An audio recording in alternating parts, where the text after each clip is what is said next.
Good morning વિદ્યાર્થી મિત્રો, આપણે અભ્યાસ કરી રહ્યા છીએ ધોરણ 12 પ્રકરણ 12 બાયોટેકનોલોજી અને તેના પ્રયોજનો. તો અહીંયા આ પ્રકરણની અંદર આપણે જોઈશું કે બાયોટેકનોલોજી જે છે એ કેવા કેવા ક્ષેત્રે કાર્યરત છે, એટલે કે બાયોટેકનોલોજીનો ઉપયોગ કેવા ક્ષેત્રોમાં થતો હોય છે. ચલો જોઈએ. તો એમાં પહેલા ક્ષેત્રની આપણે વાત કરીએ તો એ છે ખેતીવાડી. તો કે ખેતીવાડીની અંદર બાયોટેકનોલોજીના પ્રયોજનો કેવા હોય છે. ચલો જોઈએ વિદ્યાર્થી મિત્રો. તો કે છે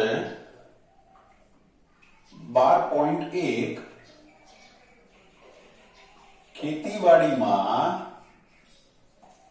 બાયોટેકનોલોજીના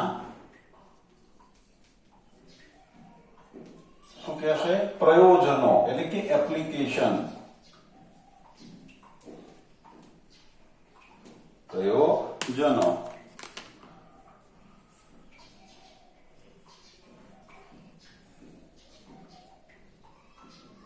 તો અહીંયા વિદ્યાર્થી મિત્રો આપણે સમજવાની એ વાત છે કે ખેતીવાડીની અંદર જે અન્ન ઉત્પાદનની વાત આવે છે એ અન્ન ઉત્પાદનમાં વધારો જે થાય છે એ માટેના ત્રણ વિકલ્પોને આપણે વિચારી શકીએ. તો કયા કયા ત્રણ વિકલ્પો છે? તો કે ખેતીવાડીની અંદર જે અન્ન ઉત્પાદન, કારણ કે ખેતીવાડીમાં કોને કયા ક્ષેત્રમાં આપણે વાત કરીએ છીએ? તો જ્યારે ખેતીવાડીની વાત આવે ત્યારે અન્ન ઉત્પાદનની વાત આવે છે. અને અન્ન ઉત્પાદન જે છે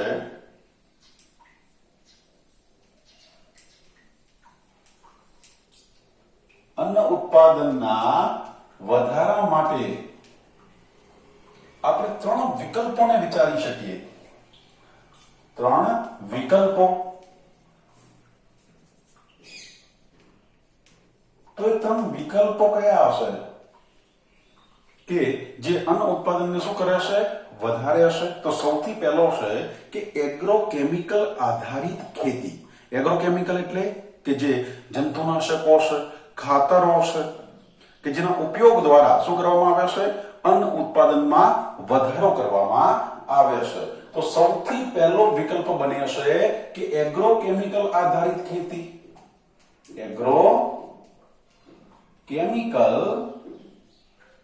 આધારિત ખેતી.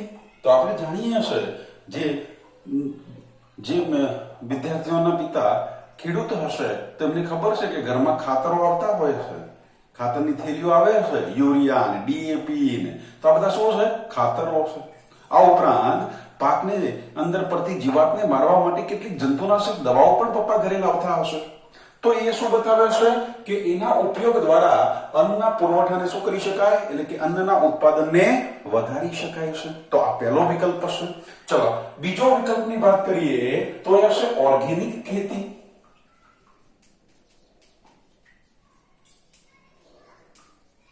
ખેતી એટલે કે કાર્બનિક ખેતી. ઓર્ગેનિક નો મીનિંગ શું થાય? કાર્બનિક. અને ઓર્ગેનિકમાં આપણે જોઈએ તો શું કહે છે? પેલા ફર્ટિલાઇઝર. કેવા? Organic fertiliser. અને ઓર્ગેનિક ફર્ટિલાઇઝરમાં કોણ હોય છે? તો કે અળસિયાનું ખાતર. જે અળસિયાઓ દ્વારા નિર્માણ કરવામાં આવતું જે ખાતર છે એ કેવો છે? ઓર્ગેનિક છે. છાણિયું ખાતર. આ બધા ઓર્ગેનિક ખાતર છે. અને એ ખાતરના ઉપયોગ દ્વારા પણ શું કરી શકાય છે? તો કે અન્ન ઉત્પાદનને વધારી શકાય છે. આ ઉપરાંત જોતા હોય તો કાર્બનિક ખેતીની અંદર જંતુનાશક તરીકે શેનો ઉપયોગ કરે છે? તો કે નીમ કેક, નીમ ઓઇલ. નીમ એટલે પેલા લીમડો હોય ને, એની લીંબોરી ના બીજ જે છે એમાંથી કેક તૈયાર કરે છે, એમાંથી પાવડર પણ બનાવે છે. અને એનો ઓઇલનો ઉપયોગ પણ એ શેની અંદર કરે છે? ઓર્ગેનિક ફાર્મિંગની અંદર કરતા જોવા મળે છે. ચલો ત્રીજો વિકલ્પ જે અન્ન ઉત્પાદનના ક્ષેત્રમાં જોઈએ તો એ છે જનીનિક ઇજનેરી પાકો આધારિત ખેતી. સમજો ત્રીજો અન્ન ઉત્પાદન માટે કયો છે? તો કે જનીનિક ઇજનેરી જે છે એ ઇજનેરી પાકો આધારિત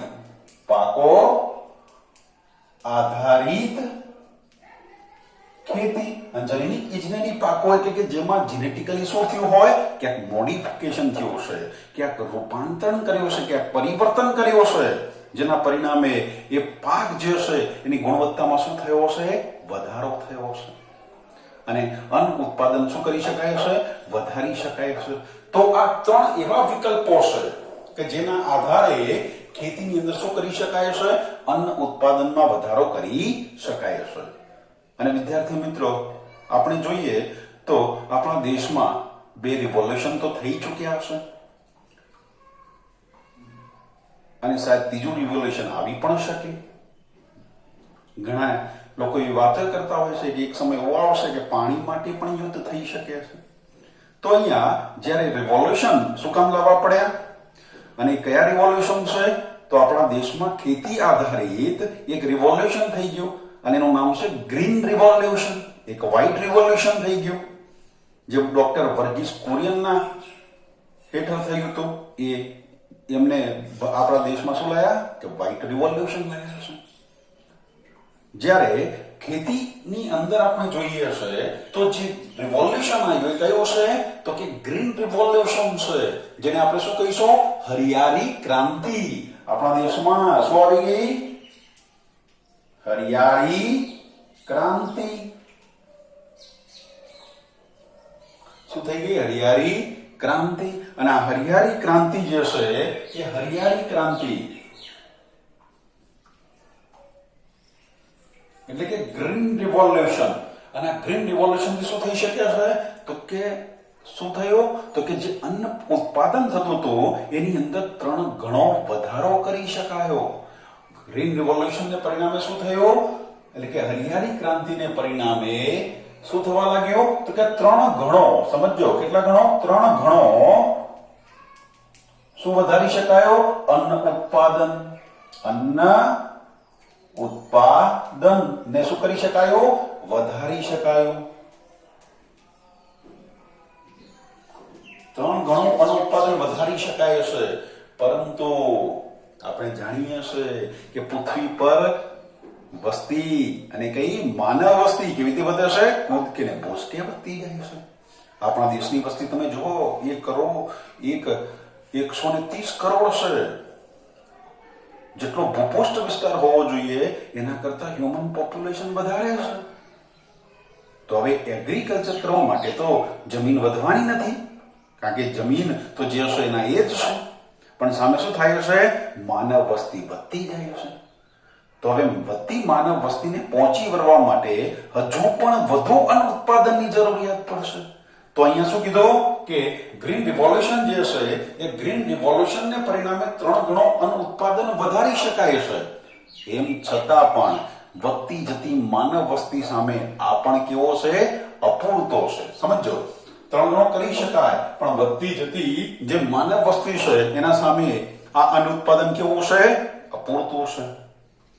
તો હવે વધારાનું ઉત્પાદન માટે શું કરવામાં આવે છે, સુધારેલી પાકની જાતિઓનો ઉપયોગ વડે જ નહીં. હવે કારણ કે વધતી માનવ વસ્તીને પહોંચી તો વળવું પડશે, તો અન્ન ઉત્પાદનને વધારવું પડશે. તો અન્ન ઉત્પાદન વધારવા માટે શું કરવું પડશે, કે સુધારેલી જાતિઓ, પાકની કેવી જાતિઓ, સુધારેલી જાતિઓના ઉપયોગ વડે. પણ માત્ર એટલાથી પૂરું થતું નથી, ત્યાં કુશળ વ્યવસ્થાપનના મહાવરાની પણ જરૂર હોય છે. અને એગ્રોકેમિકલ જે છે એટલે કે ખાતરો છે, જંતુનાશકો છે ને લીધે છે. તો હવે વધારે જો ઉત્પાદન મેળવવું હોય તો વધારે ઉત્પાદન માટે કોનો સહારો લેવો પડશે, તો કે હજી પણ વધારે ઉત્પાદન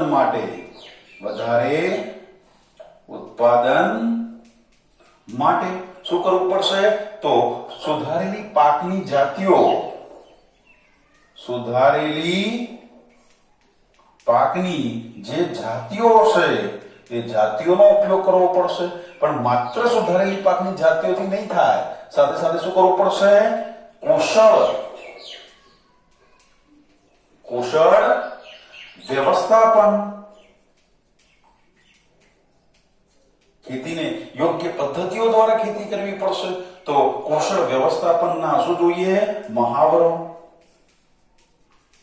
અને સાથે સાથે શું જોઈશે તો કે એગ્રોકેમિકલ. શેની જરૂર પડે? એગ્રોકેમિકલ. અને એગ્રોકેમિકલ એટલે કોની વાત કરે છે?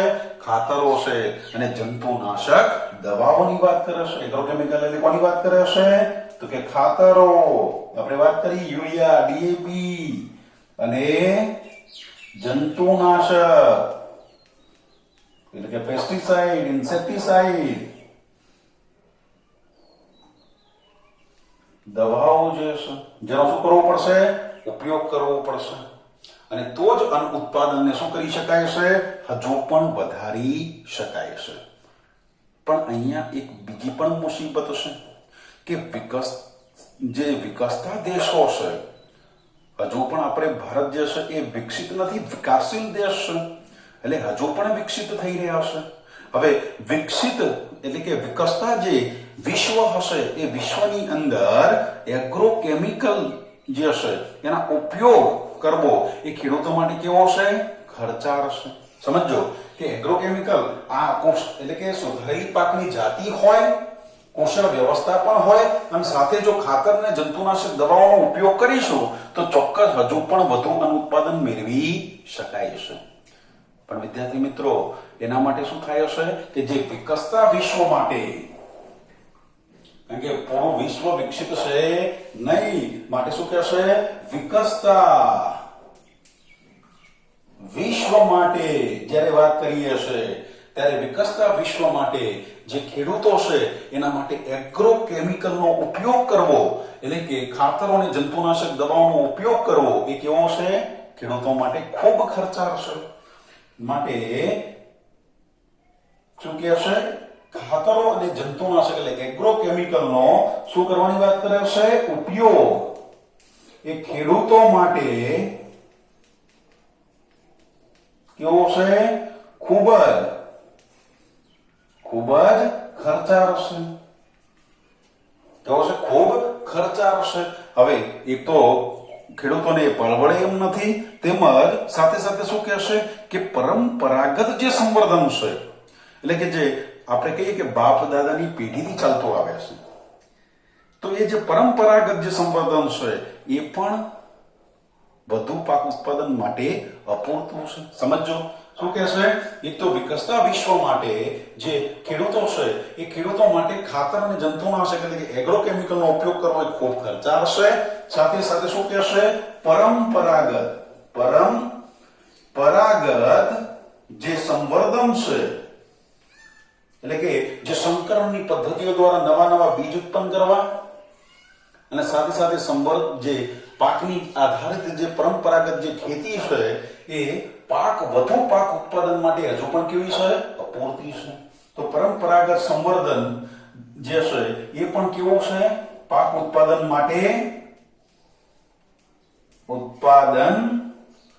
માટે અપૂરતું છે.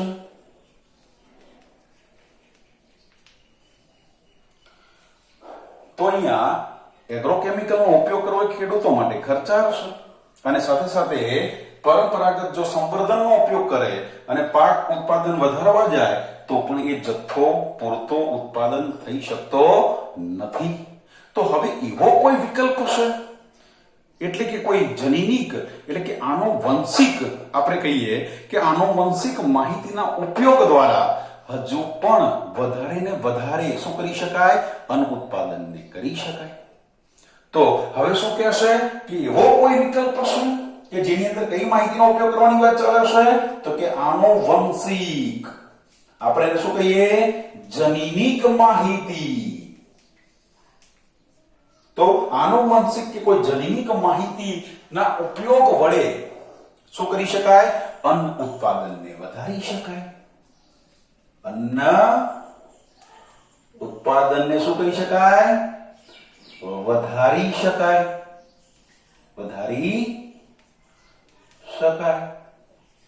તો હવે એવી માહિતીની વાત કરે છે કે જેના પરિણામે શું કરી શકાય કે એમાં કોઈ બદલાવ લાવી શકાય અને અન્ન ઉત્પાદનને ખૂબ મોટા પાયે લાવી શકાય કે જેથી વધતી જતી માનવ વસ્તીને શું કરી શકાય? અન્ન માટે પહોંચી વળાય. તો હવે એના માટેનો એક વિકલ્પ છે અને કયો છે તો કે GMO. કયો છે? GMO, genetically modified organism. તો અહીંયા જનીન પરિવર્તિત જે સજીવો છે એના દ્વારા શું કરી શકાય? તો જનીનિક માહિતીના ઉપયોગ વડે જે વનસ્પતિ, પ્રાણી, ફૂગ કે જેની અંદર બદલાવ લવાયો છે કે બેક્ટેરિયા છે તેમાં કંઈક પરિવર્તન લવાયું છે અને જેના આધારે શું કરી શકાય?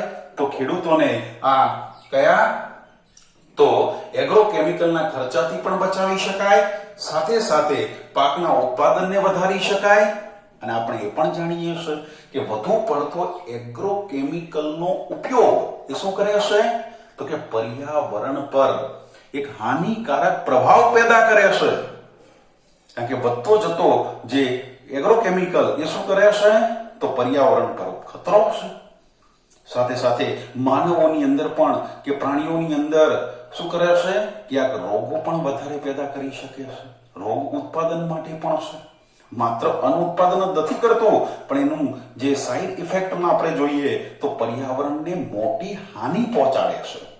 તો આવા સંજોગોની અંદર કોઈ એવી જાતિઓનું નિર્માણ કરવું કે જેમાં અનુત્પાદન વધે, સાથે સાથે એગ્રોકેમિકલનો ઉપયોગ ઘટે, જેના કારણે પર્યાવરણ પર જે હાનિકારક પ્રભાવ છે એને પણ શું કરી શકાય? ઘટાડી શકાય. તો આવો કોઈ વિકલ્પ છે કે ખેડૂતોને પણ ફાયદો થાય અને સામે પર્યાવરણને પણ લાભ થાય. તો એનો એકમાત્ર ઉપાય એટલે આપણે એને શું કહીશું? જનીનિક પરિવર્તિત પાકો અથવા જનીનિક પરિવર્તિત સજીવો, જેને આપણે શું કહીશું? GMO. અને GMO એટલે શું છે? જીનેટિકલી. આપણે લખવું જનીનિક એટલે શું કહેશે? જીનેટિકલી. પરિવર્તિત એટલે મોડિફાઈડ. જેનેટિકલી મોડિફાઈડ શું કહેશે? સજીવો એટલે શું કહેશે? ઓર્ગેનિઝમ. ઓર્ગેનિઝમ. તો શું કહેશે? જનીનિક પરિવર્તિત સજીવો. અને જનીનિક પરિવર્તિત સજીવો એટલે અહીંયા કોની વાત કરે છે? એ બેક્ટેરિયા પણ હોઈ શકે, વનસ્પતિ પણ હોઈ શકે,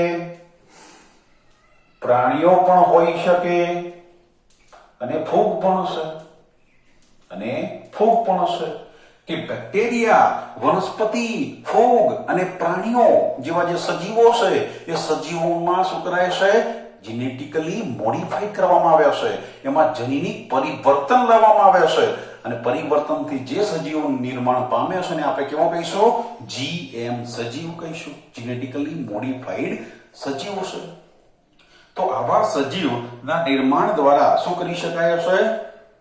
આપણે કીધું કે પર્યાવરણને થતું જે મોટું હાનિકારક જે નુકસાન થઈ રહ્યું છે એને પણ અટકાવી શકાય છે. ચલો જોઈએ તો એની અંદર આપણે કોની વાત કરવાની છે? તો ખેતીવાડીની વાત કરીએ છીએ.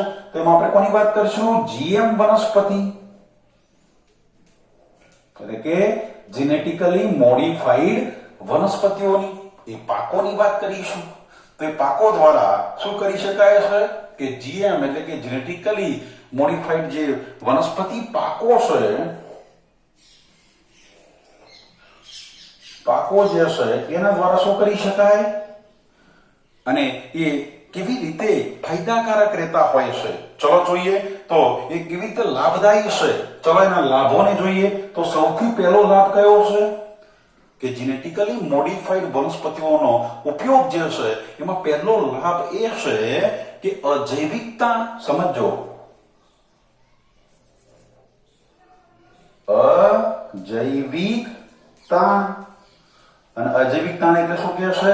કે અજૈવિક જે પરિબળો છે, પાણી છે, તાપમાન છે, પ્રકાશ છે, તો એને આનુષંગિક વાત કરે છે. તો અજૈવિક તાણ એટલે સ્ટ્રેસ. તો અજૈવિક તાણની અંદર આપણે જોતા હોય તો સૌથી પહેલી કઈ છે? તો કે શીત છે. શીત એટલે આપણે શું કહીશું? ઠંડી છે. સાથે અછત છે એટલે કે દુષ્કાળગ્રસ્ત સ્થિતિ હોય, ઓછો વરસાદ પડ્યો હોય તો અછત છે. પછી ક્ષાર છે અને ગરમી. આ બધા શું છે? અજૈવિક તાણ છે, જે વનસ્પતિને શું કરે છે? અસર કરે છે અને ઉત્પાદનને ઘટાડે છે. તો અજૈવિક તાણ એટલે કે શીત એટલે કે ઠંડી છે, અસત એટલે શું કે છે? દુષ્કાળગ્રસ્ત સ્થિતિ હોય, ઓછો વરસાદ હશે, અથવા ક્ષારનું પ્રમાણ વધારે હોય, ગરમીનું પ્રમાણ ઊંચું હોય, તો આવા સંજોગોની અંદર શું કરે છે કે જેનેટિકલી મોડિફાઈડ જો વનસ્પતિ હોય તો એના સામે શું આપે છે? સહિષ્ણુતા. એના સામે શું કરી શકે છે? સહિષ્ણુતા મળે છે. તો અજૈવિક તાણમાં આપણે કહીએ તો સામે પાકોને શું આપે છે? સહિષ્ણુતા બક્ષે છે.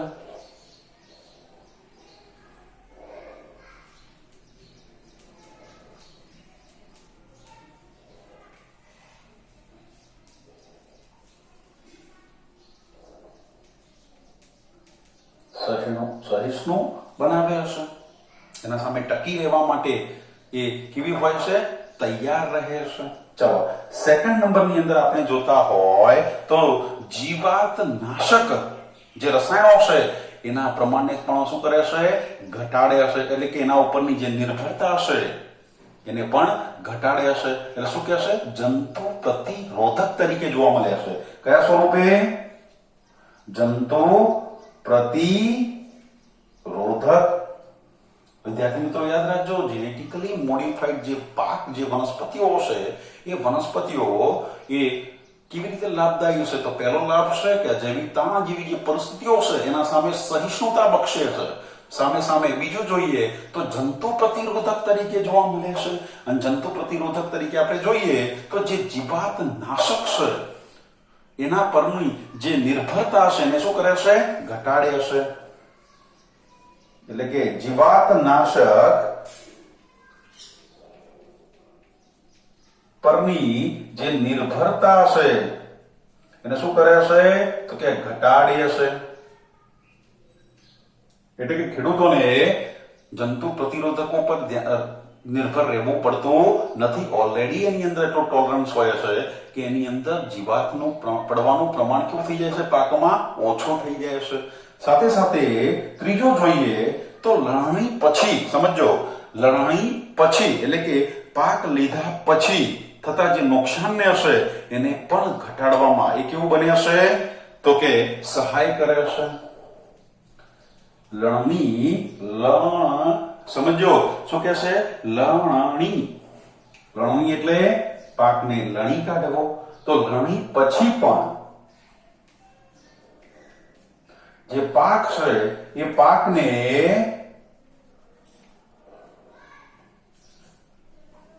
થતા નુકસાન સામે, લણણી પછી પાકને થતું જે નુકસાન છે એ નુકસાનને પણ શું કરે છે? ઘટાડે છે. ચલો આ થઈ ગયું ત્રીજો લાભ થઈ ગયો. ચલો ચોથો લાભ જોઈએ તો ચોથો લાભ કયો હશે? તો કે છે વનસ્પતિ દ્વારા જે ખનિજો છે એ ખનિજોના ઉપયોગની કાર્યક્ષમતાને વધારે છે. અને જેના પરિણામ સ્વરૂપે શું થાય? તો કે જે જમીનની ફળદ્રુપતા છે એ ફળદ્રુપતાને શું કરે છે? ખરાબ થતી અટકાવે છે. સમજો શું કે છે? વનસ્પતિ દ્વારા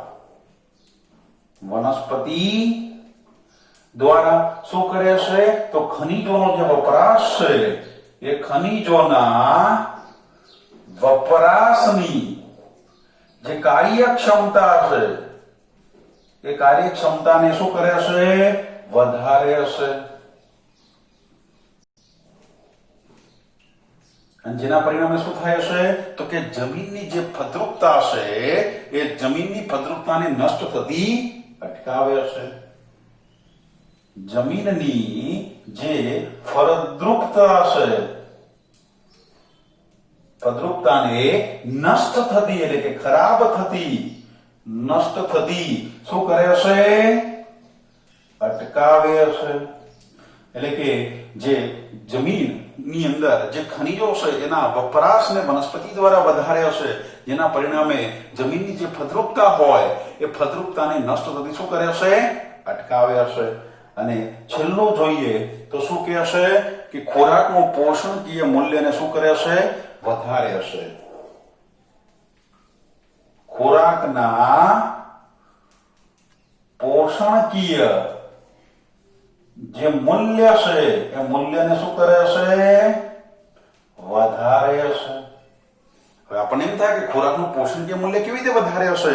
તો એનું ઉદાહરણ છે ગોલ્ડન રાઈસ, એટલે કે સોનેરી ચોખા. અને એ જાતની અંદર વિટામિન એ નું ઊંચું પ્રમાણ જોવા મળે હશે. આજે શું કહે છે કે વિટામિન એ જે હશે એનું ઉદાહરણ છે વિટામિન એ નું ઊંચું પ્રમાણ.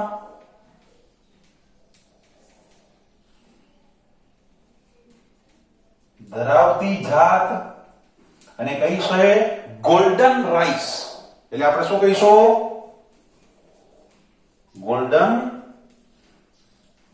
રાઈસ એટલે આપણે કહીશું સોનેરી ચોખા. ને ગુજરાતીમાં લખો શું કહેવાય? સોનેરી ચોખા. યાદ રાખજો, આ પરીક્ષાની અંદર એમસીક્યુ માં આવી શકે કે વિટામિન એ નું ઊંચું પ્રમાણ ધરાવતી કઈ જાત છે કે જેની અંદર વિટામિન એ નું ઊંચું પ્રમાણ જોવા મળે છે? તો ગોલ્ડન રાઈસ. આ બોર્ડની અંદર પણ એમસીક્યુ માં આવી શકે, ગુજકેટમાં પણ આવી શકે અને નીટમાં પણ આવી શકે. તો આવા જે શબ્દો છે એને બરાબર યાદ રાખીશું, કારણ કે એમસીક્યુ સ્વરૂપે પરીક્ષાની અંદર આવતા હોય છે. યાદ રાખજો. અને સાથે સાથે આ જે જીએમ વનસ્પતિઓ છે કે જેનેટિકલી મોડિફાઈડ જે પાક છે એ પાક કયા લાભ આપે છે, એટલે કેવી રીતે લાભદાયી છે એ પણ આપણે પરીક્ષામાં 5 ઓપ્શન અહીંયા થઈ જાય છે. આમાંથી 4 ઓપ્શન તરીકે એક્ઝામમાં પૂછી લેવાય.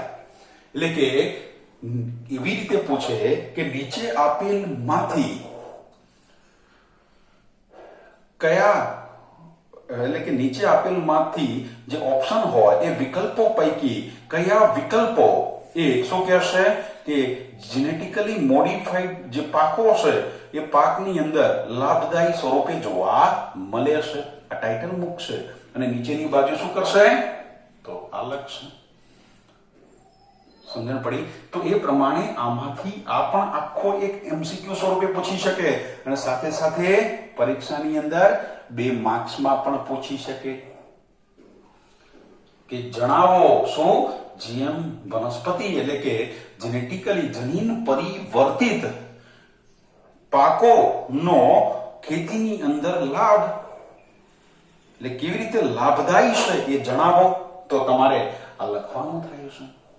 આ 5 ને બરાબર તૈયાર કરી લઈશું જેથી આપણને એમસીક્યુ માં પૂછાય કે 2 માર્ક્સની થિયરીમાં આવે, આપણને કોઈ મુશ્કેલી પડે નહીં.